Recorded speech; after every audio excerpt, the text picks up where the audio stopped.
Literal na walang tapon talaga pag ganito ang luto sa chicken feet, ang lambot at makakarami ka talaga.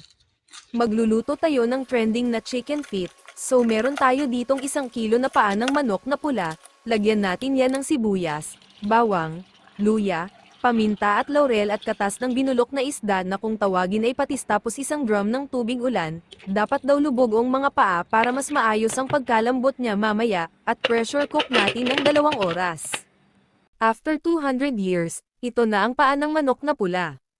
Tatanggalin natin siya sa pinagpakuluan at patuyuan ng unti.